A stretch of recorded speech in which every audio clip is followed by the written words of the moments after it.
Assalamualaikum warahmatullahi wabarakatuh. Alhamdulillah, Alhamdulillah wassalatu wassalamu ala Rasulillah wa ala alihi wa ashabihi wa man tabi'ahum bi ihsanin ila yaumil qiyamah. Qala Allah Ta'ala, ya ayyuhalladzina amanu ittaqullaha haqqa tuqatih wa la tamutunna illa wa antum muslimun. Ya ayuhan nasu taqu rabbakumul ladzi khalaqakum min nafsin wahidah wa khalaqa minha zawjaha wa batha minhuma rijalan katsiran wa nisaa fattaqullaha alladzi tasaaluna bihi wal arham innallaha kana 'alaikum raqiba. Ya ayyuhalladzina amanu ittaqullaha wa qulu qawlan sadida yuslih lakum a'malakum wa yaghfir lakum dhunubakum wa man yuti'illaha wa rasulahu faqad faza fawzan 'azima. Allahumma anfa'na bima 'allamtana wa 'allimna ma yanfa'una wa zidna ilman ya rabbal alamin. Amma ba'du. Silakan ditampilkan slide-nya. Meneruskan yang kemarin. Di halaman 38 membahas bait ke-3 di penggalan yang kedua.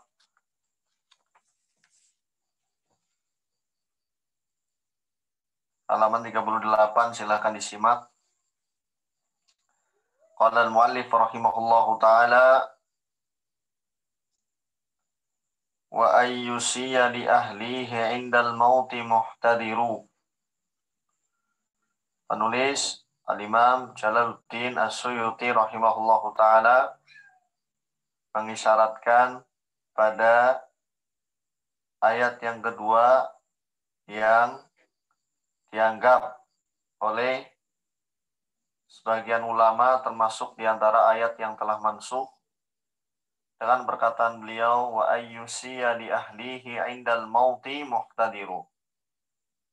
Ini ayat di mana seorang itu memberi wasiat kepada keluarganya ketika mendapati sakaratul maut, mendapati dirinya sakaratul maut atau mendekati kematian. Penulis rahimahullahu ta'ala mengisyaratkan pada ayat ke-180 di Quran surat Al-Baqarah. Allah Ta'ala berfirman, Kutiba alaikum idha hadara ahadakumul mautu in taraka khairanil wasiyatu lil walidaini wal aqrabina bil ma'ruf haqqan 'alal muttaqin. Kutiba alaikum idza hadara ahadakumul maut. Diwajibkan atas kalian, karena kata kutiba maknanya ialah furidha.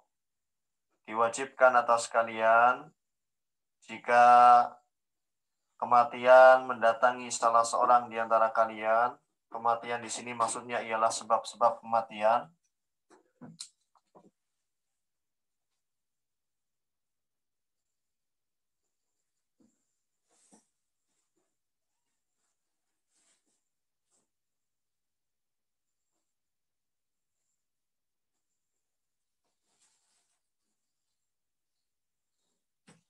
Kematian di situ maksudnya ialah sebab-sebab kematian,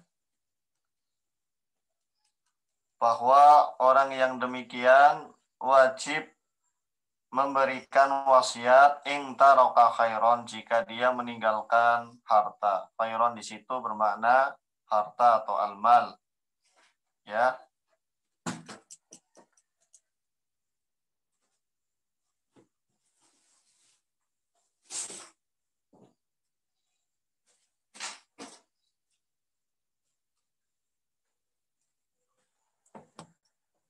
Khairon di situ maknanya ialah harta atau al-mal.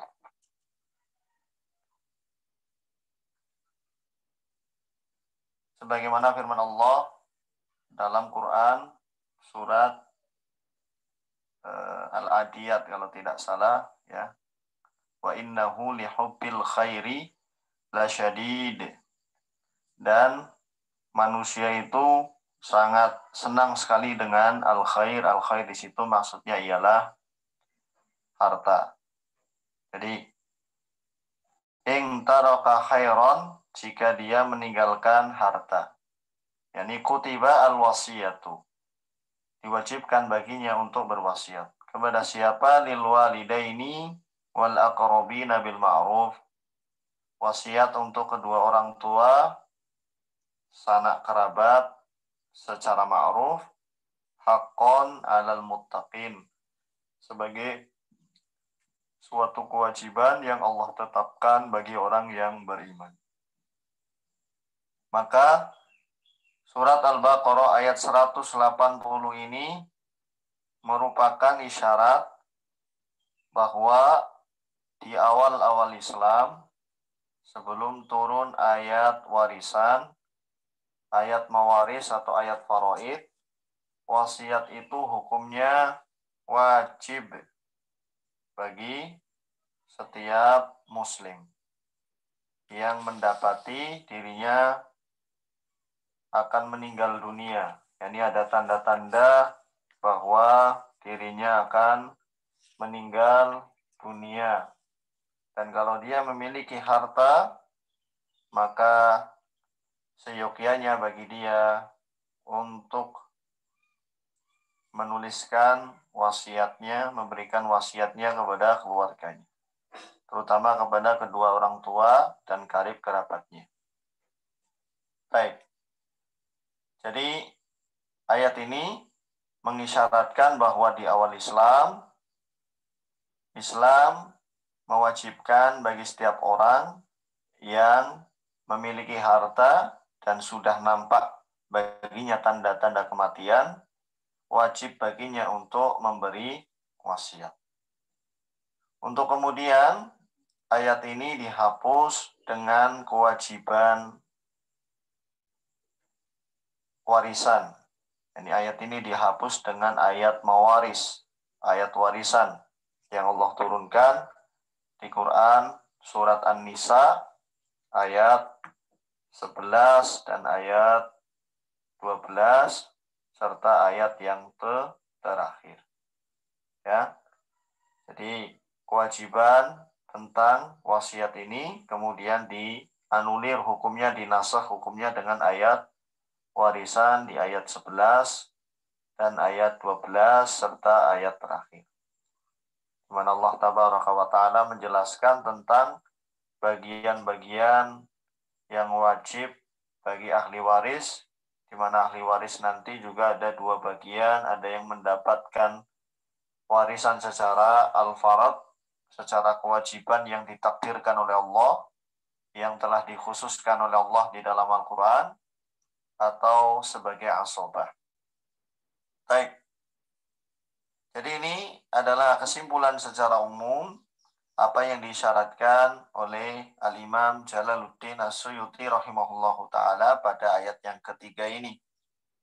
Akan tetapi, kalau kita baca penjelasan dari Asy-Syarih hafizahullahu ta'ala, maka kita akan dapati keterangan bahwa ternyata para ulama tidak satu suara, tidak sependapat dengan madhab ini, yakni bahwa ayat ini telah mansukh hukumnya.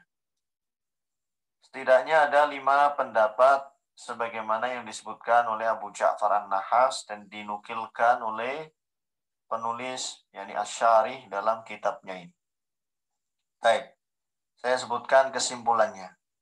Apa yang dipaparkan oleh Abu Ja'far An-Nahas pada paragraf yang keempat, ya, bisa disimak di halaman 38 pada paragraf yang keempat. Qala Abu Ja'far An-Nahas rahimahullahu ta'ala fi hadhihi al-ayati khamsatu aqwal. Abu Ja'far An-Nahas mengatakan bahwa ayat ini, yakni Al-Baqarah ayat 180 yang telah kita baca tadi, itu para ulama berbeda pendapat menjadi 5 pendapat. Jadi mereka berbeda pendapat, setidaknya ada 5 pendapat yang dinukilkan dari para ulama kibar. Baik, pendapat yang pertama bahwasanya ayat ini hukumnya telah mansukh. Namun bagi siapa di antara para ulama yang mengatakan bahwa ada di antara para ulama yang mengatakan bahwa boleh bagi as-sunnah untuk menganulir atau menasakh hukum Al-Quran, hukum ayat di dalam Al-Quran, maka ayat ini itu dinasakh dengan as-sunnah, dengan hadis. Ya, adapun yang berpendapat bahwasanya Al-Quran itu tidak bisa dianulir, dinasakh dengan as-sunnah, dengan hadis, terutama hadis ahad, maka ayat ini itu dianulir dengan ayat mawaris. Ataupun sebagian dari mereka, yakni pendapat yang pertama, itu mengatakan bahwa ayat ini dihapus dengan ayat yang lain ataupun dengan hadis. Dua-duanya ya. Baik dihapus dengan ayat mawaris atau dihapus dengan hadis. Dihapus dengan hadis yakni sabda Nabi Shallallahu alaihi wasallam, ala la wasiyata liwarithin. Ketahuilah sesungguhnya tidak ada wasiat bagi ahli waris. La wasiyata liwarisin. Taib. Jadi Nabi Shallallahu alaihi wasallam menyebutkan bahwa tidak berlaku wasiat bagi ahli waris, ya, tidak berlaku wasiat bagi ahli waris. Dan al-walidain dalam ayat yang disebutkan di Al-Baqarah 180 termasuk ahli waris, maka tidak boleh diberikan wasiat. Atau dinasakh dengan ayat al-mawaris, ya, ayat faraid yang telah kita sebutkan tadi, ayat mawaris, yakni surat An-Nisa ayat 11 dan ayat 12, ya.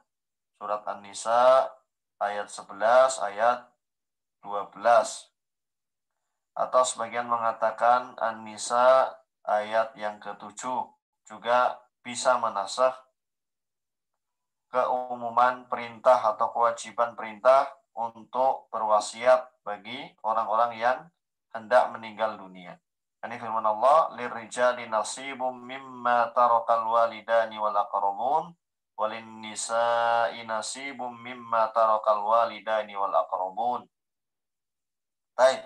Ini pendapat yang pertama bahwa ayat ini hukumnya telah mansukh. Yani Al-Baqarah ayat 180 hukumnya telah mansukh.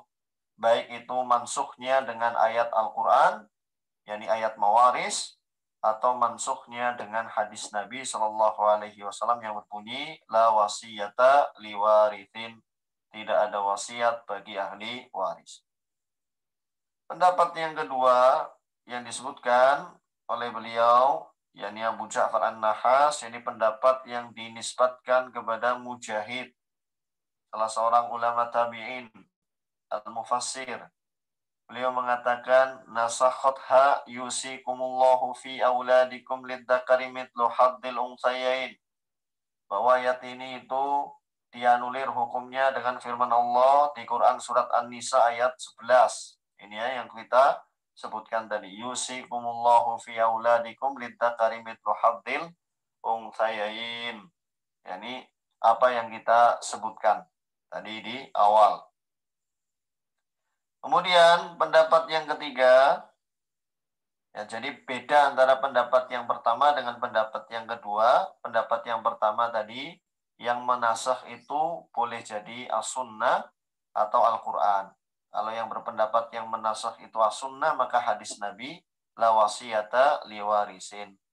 Atau yang menasakh adalah Al-Quran, kalau dari pendapat pertama tadi menukilkan ya sebagian pendapat di kalangan salaf, ya, bahwa ayat tersebut dinasakh, dianulir dengan Quran surat An-Nisa ayat yang ke-7.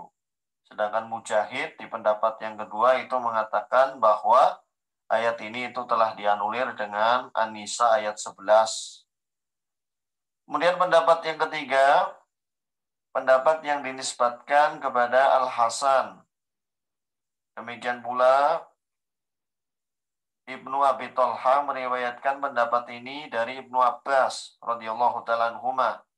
Al-Hasan mengatakan nusikhatil wasiyatu lil walidaini wa thabatat lil aqrabina alladziina la yarithun. Bahwa yang dianulir hukumnya itu hanya untuk kedua orang tua saja. Karena tadi bunyi ayatnya 180, Al-Baqarah 180, kutiba alaikum idza hadara ahadakumul mautu in taraka khairanil wasiyatu lil walidaini wal aqrabina bil ma'ruf haqqan 'alal muttaqin. Jadi Allah tabaraka wa taala menyebutkan lil walidaini, untuk kedua orang tua. Nah, menurut pendapat Al-Hasan yang dinasakh itu lil walidaini, untuk kedua orang tua saja. Adapun wasiat untuk karib kerabat yang bukan termasuk ahli waris, maka boleh berwasiat untuk mereka. Ya, boleh atau mungkin wajib berwasiat untuk mereka, ya. Kalau melihat dari zahir keumuman madhab ini, yang ketiga berarti ya wasiat untuk karib kerabat itu hukumnya wajib. Adapun untuk ahli waris maka tidak ada wasiat bagi mereka, karena bagi mereka adalah harta warisan yang dibagi secara ilmu mawaris. Kemudian pendapat yang keempat, ya, dinisbatkan kepada Asy-Sya'bi dan An-Nakhai. Keduanya mengatakan al-wasiyatu lil walidaini wal aqrabina 'alan nadbi la 'alal hatmi, bahwa wasiat untuk kedua orang tua dan karib kerabat itu hukumnya sunnah, bukan wajib. Ini pendapat Asy-Sya'bi dan An-Nakhai, bahwa wasiat untuk kedua orang tua dan karib kerabat hukumnya sunnah, bukan wajib. Baik. Kemudian pendapat yang kelima mengatakan innal wasiyata lil walidaini wal aqrabin wajibatun binasil Qur'an idza kanu la yarithun, bahwa wasiat untuk kedua orang tua dan juga karib kerabat itu wajib dengan nas Al-Quran, dengan catatan jika mereka tidak mendapat harta waris. Terkait untuk kedua orang tua, ya, perhatikan, kedua orang tua berarti bapak atau ibu. Bapak atau ibu ini termasuk ahli waris. Pertama, untuk kondisi ibu. Untuk kondisi ibu. Ibu itu dalam ilmu warisan, ia memiliki beberapa kondisi. Secara umum, ibu adalah ashabul furud, yakni seorang yang wajib mendapatkan kadar yang telah ditentukan oleh Allah Tabaraka wa Ta'ala di dalam Al-Quran. Nah, kadar yang telah ditentukan oleh Allah di dalam Al-Quran itu bisa disimak angka-angkanya atau pecahannya dalam ayat 11, ayat 12, dan juga isyarat di ayat terakhir di Quran surat An-Nisa. Baik. Sebagaimana perkataan Al-Imam Ar-Rahabi dalam Al-Mandumah Ar-Rahabiyah, ya. Beliau mengatakan wa'lam bi annal irtha naw'ani huma fardun wa ta'sibun ala ma qusima fal fardu fin nasil kitab sittah la fardu fil irthi siwa hal battah nisfun wa rub'un thumma nisfu rub'i wa thuluthun wa sudusun binasi syar'i wa thuluthani wa humat tamamu fahfad faqulu hafidhin imamu. Beliau menyebutkan di situ bahwa al-furud al-muqaddarah, yakni sesuatu yang wajib, ya, yang harus ditunaikan untuk ahli waris, ya, di dalam Al-Quran itu telah ditetapkan ada enam pecahan, ya, dari yang terbesar terlebih dahulu 2/3, kemudian dibagi 2/3, kemudian 1/3, 1/6, 2/3, 1/3, 1/6. Kemudian yang berikutnya 1/2, 1/4, 1/8. Jadi kata kuncinya 2/3 dan 1/2. Untuk kemudian keduanya dibagi 2 kali. Maka ketemu semua pecahan jumlahnya ada 6. 2/3, sepertiga, seperenam. Karena setengah dari 2/3 itu sepertiga, setengah dari sepertiga adalah seperenam. Ya, kemudian setengah, seperempat, seperdelapan. Karena setengah dari setengah itu seperempat, setengah dari seperempat itu seperdelapan. Jadi ketemulah 6 pecahan angka yang Allah sebutkan di dalam Quran surat An-Nisa ayat 11 dan 12. 2/3, sepertiga, seperenam, setengah, seperempat, seperdelapan. Nah, ibu ini dia adalah ashabul furud, orang yang berhak mendapatkan orang yang berhak mendapatkan warisan secara faraid, secara al-furud al-muqaddarah yang Allah sebutkan tadi di ayat 11 dan ayat 12 atau di ayat 11. Ibu itu punya secara umum 2 kondisi. Kadang dia dapat seperenam, kadang dia dapat sepertiga. Ibu punya 2 kondisi, kadang dapat seperenam, kadang dapat sepertiga. Dapat seperenam kapan? Ketika mayit yang meninggal itu memiliki anak atau memiliki saudara 2 atau lebih. Ya, Allah Tabaraka wa Ta'ala itu telah isyaratkan dalam ayat 11 di Quran surat An-Nisa, wali abawaihi likulli wahidin minhum as-sudusu mimma taraka in kana lahu walad fa in lam yakul lahu waladu wa warithahu abawahu fali ummihi thuluth fa in kana lahu ikhwatun fali ummihi sudus.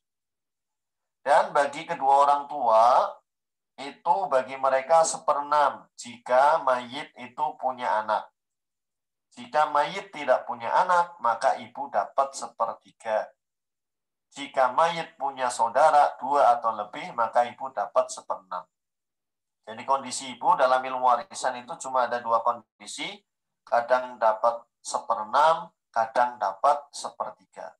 Dapat seperenam kapan? Ketika mayit itu punya anak atau punya saudara 2 atau lebih, ya, maka ibu dapat seperenam.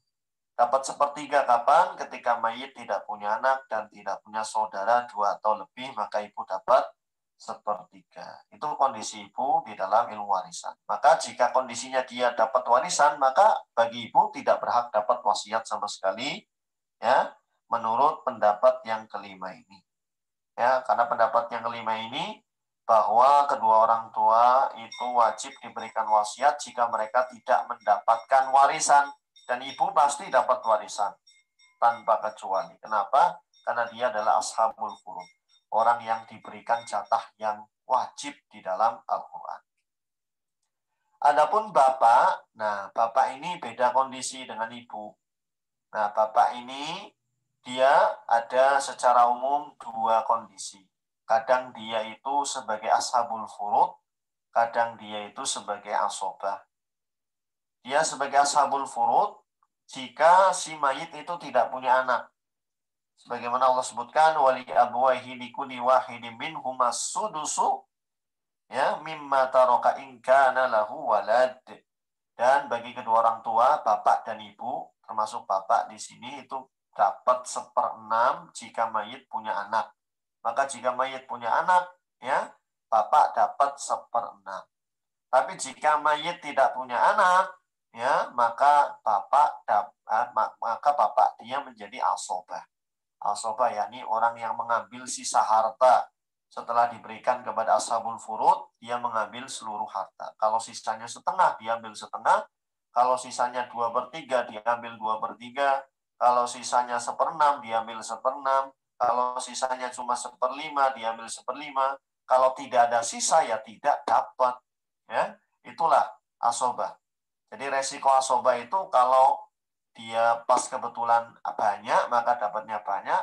Kebetulan sedikit, dapatnya sedikit. Kebetulan tidak ada sisa, maka tidak dapat apa-apa. Maka dalam kondisi seorang bapak itu tidak dapat apa-apa dari harta warisan, maka wajib menurut pendapat yang kelima ini untuk memberi wasiat kepada bapak. Ya, Allahu ta'ala alam bisawab, atau wajib menunaikan wasiat bagi bapak. Baik. Dan yang roji, Allahu ta'ala alam bisawab, yang roji, ya, Allahu ta'ala alam bisawab, ya, kita mengikut kepada pendapat bahwa wasiat bagi ahli waris itu ditiadakan, yakni telah telah dianulir hukumnya. Kita memilih pendapat yang ketiga, ya. Allah taala alam bisawab. Namun penggabungan antara pendapat yang ketiga dan pendapat yang keempat digabung. Ini apa? Bahwasanya Allah taala alam hukum ayat ini, yakni kutiba alaikum idza ahdara ahadakumul mautu in taraka khairan wasiyatu lil walidaini wal aqrabin bil ma'ruf haqqan 'alal muttaqin, ini telah mansuh hukumnya dengan ayat warisan. Ya, telah mansuh hukumnya dengan ayat apa? Dengan ayat warisan. Atau kita bisa jamak seluruh pendapat ini dengan suatu kesimpulan, ya. Jadi ayat ini telah mansuh hukumnya dengan ayat warisan. Tapi masih berlaku secara sunnah wasiat itu bagi selain ahli waris, yakni bagi karib kerabat. Bagi karib kerabat, maka boleh bagi kita untuk memberi wasiat kepada mereka. Ya, wasiat itu ialah dengan kita memberikan harta yang kita miliki tidak lebih jumlahnya dari sepertiga, ya, dari harta warisan. Itulah wasiat yang hukumnya sunnah diberikan kepada karib kerabat, ya, yang tidak dapat warisan. Karena ahli waris, ya, yang mana mereka dapat warisan secara ashabul furud atau asobah, mereka jelas dapat warisan. Maka karib kerabat yang tidak dapat warisan, tidak dapat jatahnya yang wajib di dalam Al-Quran ataupun menjadi asobah, maka dia apa?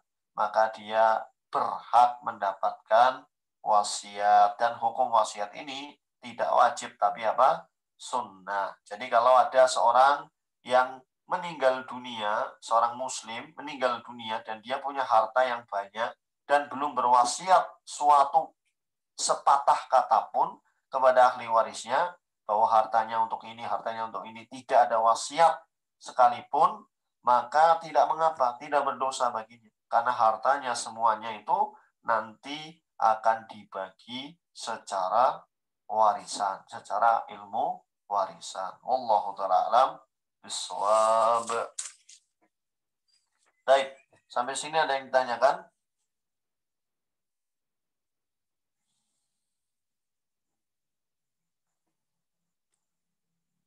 Apakah ada yang ditanyakan?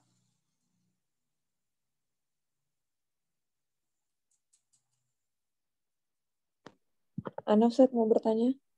Ya, silakan. Kalau tadi perihal wasiat itu, kalau misalnya dibilang itu sunnah ya Ustaz, berarti nggak wajib. Kalau berarti misalnya ada orang meninggal dan itu dia berwasiat, berarti tidak wajib kita tunaikan. Gitu Ustaz. Oh, bukan seperti itu. Bukan seperti itu, ya. Kalau untuk menunaikannya, hukumnya wajib bagi ahli waris. Tapi yang tidak wajib itu maksudnya ialah seorang yang memberi wasiatnya. Jadi mengeluarkan wasiat itu hukumnya sunnah. Tapi menunaikan wasiat itu hukumnya wajib bagi ahli waris. Jadi bedakan antara mengeluarkan wasiat dan menunaikan wasiat. Karena mengeluarkan wasiat tadi, ya, itu telah dianulir hukumnya, dinasakh, ya, dengan ayat-ayat warisan. Maka seorang yang mau meninggal dunia tidak mengucapkan sepatah kata pun wasiat, dia tidak berdosa. Tapi kalau dia sudah mengucapkan suatu wasiat tertentu dan wasiatnya itu benar secara syar'i, kemudian tidak ditunaikan oleh ahli warisnya yang berdosa. Karena mengeluarkan wasiat hukumnya sunnah, sedangkan menunaikannya hukumnya wajib.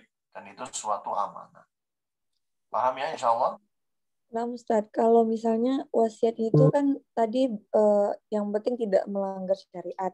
Kalau semisal orang zaman dulu gitu berwasiat bahwasanya misal dia itu ketika anaknya besar mungkin dia tidak boleh menikah ataupun tidak boleh misalnya bekerja pada suatu pekerjaan ini misalnya gitu, dan itu sudah diwasiatkan sebelum si ayahnya meninggal gitu. Nah itu sebagai ahli waris kan wajib menunaikan wasiatnya, tapi kalau misalnya ternyata qadarullah anak itu mungkin menikah dengan yang dilarang, itu bagaimana hukumnya? Baik. Itu wasiatnya apakah ada mahdur syar'i atau tidak? Ada sesuatu yang dilarang oleh syariat atau tidak? Apa sekedar yang mubah saja? Atau kenapa orangnya itu melarang ya anaknya untuk tidak menikah? Itu alasannya kenapa? Harus dicari terlebih dahulu. Kalau alasannya itu tidak syar'i, taruhlah ternyata tidak syar'i, padahal orang yang dimaksud itu adalah orang yang soleh, misalkan. Kalau anaknya perempuan, orang yang dimaksud yang tidak boleh menikah dengannya adalah orang yang soleh, ya, orang yang secara kafaah memenuhi keilmuan agamanya bagus, maka tidak mengapa untuk melanggar wasiat tersebut. Karena apa? Itu adalah suatu perintah yang melanggar ketentuan syar'i. Tapi kalau sekedar perkara yang mubah saja, perkara yang mubah karena bapaknya ya alasannya karena itu adalah anak dari orang yang tidak disukai oleh bapaknya, misalkan ya, atau anak-anaknya itu secara syar'i ya dia anak yang tidak benar, atau perkara-perkara tertentu yang sifatnya itu sebenarnya mubah ya, dan secara syariat mungkin bisa dibenarkan ya, maka lebih baik menunaikan wasiat daripada bapaknya tadi. Nah, taruhlah kalau misalkan kondisi yang kedua ini, bapaknya melarang dengan sesuatu perkara yang mubah sejatinya, kemudian anaknya itu qadarullah menikah, ya berarti dia tidak menunaikan wasiat, tapi pernikahannya tetap sah. Ya, dia tidak menunaikan wasiat dari orang tuanya, ya, tapi pernikahannya tetap sah. Baik, dia berdosa atau tidak, Allah Ta'ala alam bisawab. Itu tergantung ya dari semua sudut pandang dilihat ya, tidak dari satu sudut pandang saja. Allah Ta'ala alam bisawab. Nah, ada lagi yang lain, insyaallah bisa menjawab ya pertanyaan anti tadi.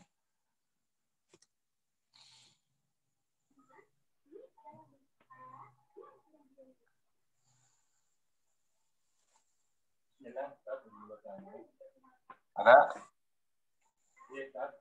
Terkait ilmu mawaris dan pembagiannya, jika istri meninggal dan Maaf Pak, bisa agak dekat sedikit Pak.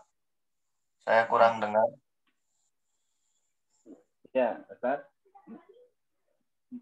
Ya. terkait ilmu mawaris dan pembagiannya, jika istri meninggal, ya, istri meninggal kemudian memiliki harta, bagaimanakah dalam syar'i pembagiannya? Istri memiliki suami pada saat meninggal, kemudian Ya. hanya memiliki seorang ayah dan kakak kandungnya atau kakak satu rahim. Kakak kandung. Ya, ini dalam ilmu mawaris seperti apa, Ustaz? Baik. Ya, baik. Seorang istri, ini yang ditanyakan, seorang istri, atau kita bilang jangan istri ya, seorang meninggal dunia. Ya, karena nanti kalau bilang seorang istri meninggal dunia, bingung nanti. Bilang saja seorang muslim atau muslimah meninggal dunia. Kemudian dia meninggalkan ahli warisnya berupa pertama suami, kedua ayah kandung, ketiga kakak kandung. Baik kakak laki-laki ataupun perempuan, tidak masalah. Maka bagaimana pembagiannya? Pertama suami dapat setengah karena si istri tidak punya anak. Suami dapat setengah ini bisa disimak di Quran Surat An-Nisa ayat yang ke-12. Allah Ta'ala berfirman, walakum nisfu ma taraka azwajukum illam yakun lahunna walad. Bagi kalian, wahai para suami, kalian berhak dapat setengah jika istri mati tidak punya anak. Maka suami adalah ashabul furud, berhak dapat setengah. Adapun ayah, dia tadi di ayat yang ke-11. Ya, Allah Ta'ala berfirman di ayat yang ke-11, wali abawaihi likulli wahid. Setelahnya, fa illam yakul lahu waladu wa warithahu abawahu fali ummihi thuluth. Dan jika seorang mayit tidak punya anak, maka bagi kedua orang tuanya ya itu mendapatkan warisan ibunya dapat sepertiga. Ayahnya apa? Sisa. Karena ayah itu menjadi asobah, ya, menjadi asobah ketika itu karena tidak punya anak. Jadi ayah di situ sebagai asobah. Maka suami dapat setengah, ayahnya dapat asobah, sisanya. Sisanya berapa? Ya berarti setengah. Ya, suami dapat setengah karena itu adalah kadar yang diwajibkan oleh Allah, ayahnya dapat sisanya sebagai asobah. Adapun kakak kandung tidak dapat apapun. Karena apa? Karena dihalangi oleh ayah. Jadi itu pembagiannya, Pak. Hartanya dibagi dua, suami dapat setengah, ayahnya juga dapat setengah atau sisanya.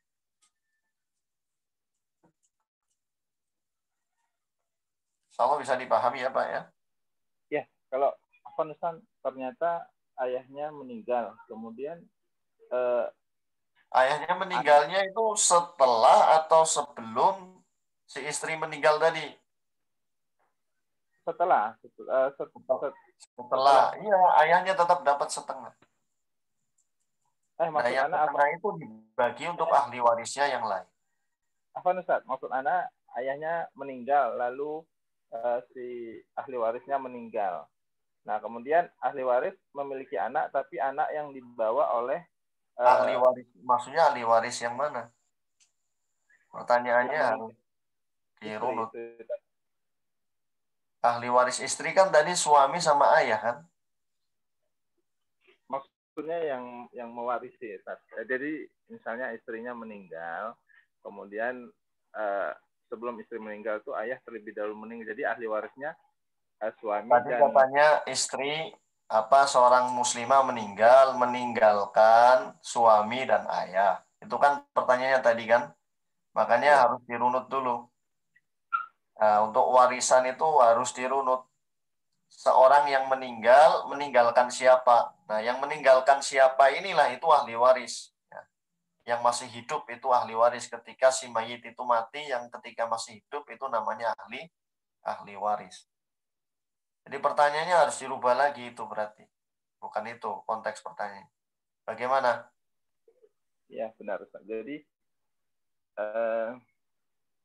pertanyaannya ahli warisnya hanya ada suami dan kakak kandung dan anak yang dibawa oleh ahli waris. Jadi bukan anak yang meninggal. Itu ayahnya meninggalnya setelah istri meninggal atau sebelum istri meninggal? Sebelum. Oh, berarti ya dia nggak dapat apa-apa ayahnya. Jadi pertanyaannya keliru tadi. Yang pertama. Ya berarti bilangnya seperti ini. Seorang wanita meninggal dunia, meninggalkan suami dan kakak kandung. Kakak kandungnya laki atau perempuan? Perempuan Ustaz. Dan anak juga ada, tapi bukan anak si wanita yang meninggal. Ya, saya paham. Kakak kandungnya perempuan ya. Terus suami dan suami ini punya anak bawaan dari istri yang lain, begitu? Ya, benar. Baik, jadi kakak kandungnya dapat setengah, suaminya dapat setengah, anaknya nggak dapat apa-apa karena bukan siapa-siapa. Ustaz, syukran Ustaz. Ya, baik. Kelas, ada yang ditanyakan sebelum kita tutup? Nah, Ustaz, gini, seorang wanita dia punya anak satu. Nah, kemudian dia menikah lagi dengan laki-laki. Kemudian, nah dari pernikahannya itu mempunyai 4 anak. Iya. Nah, kemudian wanita ini meninggal. Nah, ahli warisnya itu, apakah kelima anaknya itu, Ustaz? Iya, kelima anaknya itu. Pokoknya anak kandungnya orang yang meninggal. Bawaan dari suami yang dahulu atau suami yang sekarang, yang penting dia. Kalau misalkan gini Ustaz, kalau misalkan waktu wanita itu meninggal belum dibagi waris, kemudian si suaminya itu yang ditinggalkan meninggal, itu gimana Ustaz? Nah, suaminya itu dia juga punya anak dari wanita lain.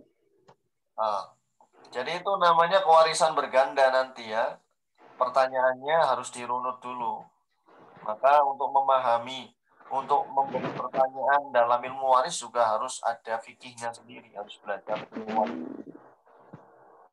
Jadi itu nanti masuk namanya masalah kewarisan berganda. At-tanasuh, warisan berganda. Jadi intinya seperti tadi, ya, intinya seperti ini tadi. Tadi ada seorang wanita meninggal dunia, meninggalkan 5 orang anak, 4 orang dari suami yang sekarang, 1 orang dari suami terdahulu. Yang penting 5 orang itu dihitung semua, dan 1 orang suami. Jadi seorang wanita meninggal, meninggalkan seorang suami dan 5 orang anaknya. Itu yang pertama. Berarti yang dibagi ya untuk ya suami dan anak-anaknya. Suami ini dapat 1/4, anak-anaknya itu dapat sisanya. Nah, kalau semuanya laki-laki maka semuanya rata. Kalau ada perempuan maka bagian laki-laki 2 kali bagian perempuan. Nah, kalau si suami ini meninggal dunia lagi, nanti hartanya diwarisi anak-anaknya. Termasuk harta yang dia warisi dari istrinya, dan hartanya dia digabung, kemudian dibagi untuk kelima anaknya. Kalau dia tidak punya ayah dan ibu. Jadi untuk masalah warisan ini, ya, untuk kalau benar-benar ingin jawaban yang detail, ya, jawaban yang benar begitu sesuai dengan realitanya harus bertanya kepada yang paham tentang ilmu faraid ya secara langsung ya, bukan dia seperti ini karena mungkin bisa ambigu nanti, salah paham ya. Baiknya bertemu secara langsung ya dengan orang yang paham tentang terkait ilmu faraid agar tidak salah dalam menghukumi menghukumi bagian dari warisan, karena itu adalah hukum Allah tabaraka wa taala yang harus kita amalkan. Banyak sekali orang yang tidak mengamalkan hukum Allah ini. Yang oleh Allah tabaraka wa taala bagi siapa yang tidak ya mengamalkan ilmu waris ini dengan neraka. Ya Allah taala berfirman di dalam ayat yang ke-13 dan ayat yang ke-14 mengancam bahwa barang siapa yang mengamalkan hukum Allah bagi dia sorga, barang siapa yang tidak mengamalkan hukum Allah dalam hal ini adalah ayat warisan, baginya neraka. Allah Ta'ala berfirman, وَمَنْ يَعْصِ اللَّهَ وَرَسُولَهُ وَيَتَعَدَّ حُدُودَهُ يُدْخِلْهُ نَارًا خَالِدًا فِيهَا وَلَهُ عَذَابٌ مُهِينٌ. Dan barang siapa yang bermaksiat kepada Allah dan Rasulnya, ya dalam hal ini tidak mengamalkan ilmu waris dan melampaui batasan atau hukum-hukum Allah, maka Allah akan masukkan dia ke dalam neraka, kekal di dalamnya, dan baginya azab yang menghinakan. Allah Ta'ala alam bisawab. Jadi harus perhatian sekali masalah warisan ini ya.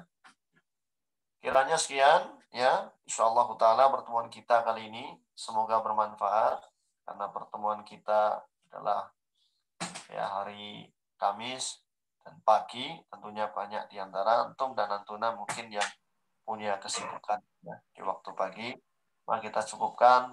Semoga bermanfaat. Semoga Allah tabaraka wa taala senantiasa memberikan kita istiqomahan dan ilmu yang bermanfaat.